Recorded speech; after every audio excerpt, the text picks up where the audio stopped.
Welcome to your weekday cup of the word. Today we're in Matthew 16, and Matthew 16 gets to the heart of what Christianity is about.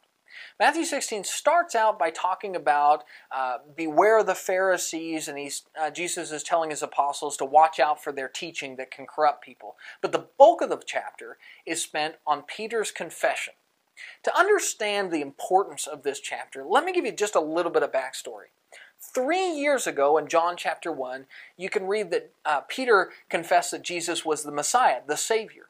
And then about 1 year before the events we're reading in Matthew 16, Peter called Jesus Lord or Master. You can read about that in Luke chapter 5. And then about 6 months ago, Peter stepped it up one step more and he said that Jesus, you are the Holy One of God. You can read about that in John chapter 6. But here in Matthew 16, he takes it one step further. He says, you, Jesus, are the Son of the living God.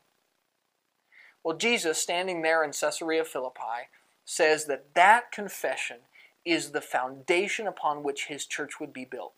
And he kind of makes a play on Peter's word, something that we can sometimes miss a little bit in the English. Peter's name comes from the Greek word Petros, which means a boulder or a large rock.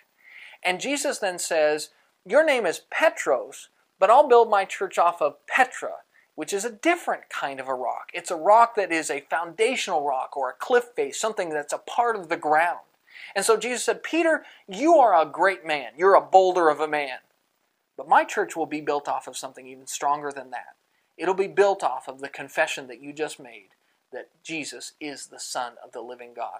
He goes on from there to talk about how Peter will have the keys of the kingdom to unlock this kingdom for others. We see in Acts chapter 2 and in Acts chapter 10 that Peter was the person that unlocked it. He preached the first sermon to the Jews and the first sermon to the Gentiles.